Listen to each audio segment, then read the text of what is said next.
Hola, esto es Educación de la Buena, un espacio para la divulgación científica y la innovación didáctica.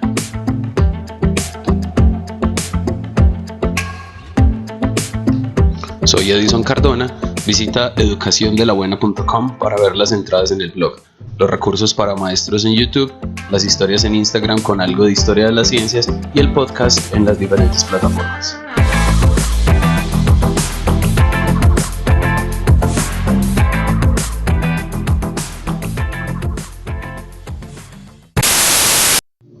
Hoy vamos a hablar de didáctica de las ciencias. Vamos a hablar de didáctica como ciencia específica y vamos a hablar un poquito de lo que es y un poquito de lo que no es la didáctica. Quiero aclarar que hay muchas perspectivas a nivel internacional sobre la didáctica. Todas confluyen en aspectos muy específicos sobre el quehacer de la didáctica, sobre su epistemología y sobre su fundamentación. Hay puntos específicos en los que hay tensiones de orden teórico y orden metateórico. De orden teórico porque dependen de la concepción de cada escuela, y de orden metateórico porque se refiere a todo lo que está alrededor y lo que está por encima de la teoría como tal o el conjunto de teorías que componen la didáctica. En este sentido hay que hacer una diferenciación entre la pedagogía, la didáctica, la formación y la educación, pero eso lo haremos en otro episodio donde contemos con la participación de alguien que maneje desde el punto de vista filosófico y de la historia de las ciencias. Entonces decía que hay tensiones de orden teórico y metateórico sobre cómo se abordan los temas y sobre todo las concepciones.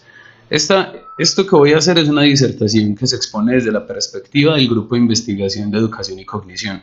Es el resultado de más de una década de investigaciones de producción científica acerca de lo que es la didáctica y en sí las ciencias de la educación. Lo primero que hay que dejar claro es que la didáctica no es hacer carteleras.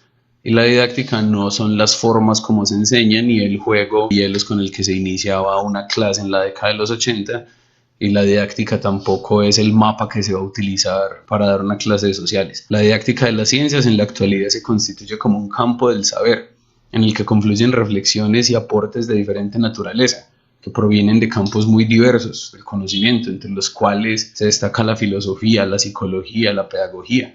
Múltiples campos de los que bebe la didáctica y la didáctica contemporánea para poder enriquecerse como objeto de estudio, como disciplina emergente.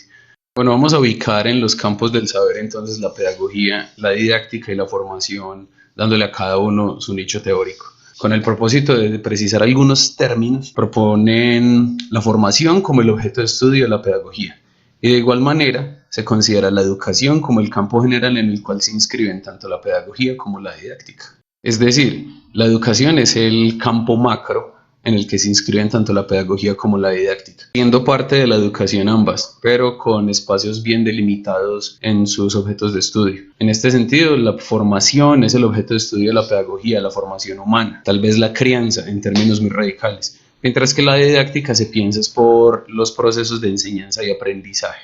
Por lo general, se ha considerado la didáctica de las ciencias como un saber de naturaleza instrumental inherente a la pedagogía. Lo que decía hace un rato, para muchos la didáctica es el instrumento a través del cual se le va a enseñar al estudiante. Pero las corrientes de pensamiento actuales hablan de que hay que hacer un cambio. La didáctica ha sido un saber centrado en responder al problema de cómo enseñar en el aula de clase, en el que sus desarrollos se restringen de manera extrema a saberes de orden procedimental, a lo que se hace dentro del aula. Desde esta perspectiva, las preguntas ya clásicas que hacen los maestros explorando las formas de enseñar, las secuencias de enseñanza, las maneras de evaluar, de mantener la disciplina en el aula, etc. Es decir, la práctica educativa como tal. Pero hoy en día hay un grupo de gente en Latinoamérica y en Europa que se está pensando la didáctica como una disciplina emergente, que tiene su propia línea de pensamiento, que tiene su propio objeto de estudio y que se encarga de dinamizar esas relaciones entre el aprendizaje y la enseñanza. En esta línea de pensamiento, la didáctica tiene un campo de reflexión y de acción específico. La didáctica hoy en día se considera como la disciplina que estudia la relación entre tres elementos. Esos tres elementos son el docente, el estudiante y el saber.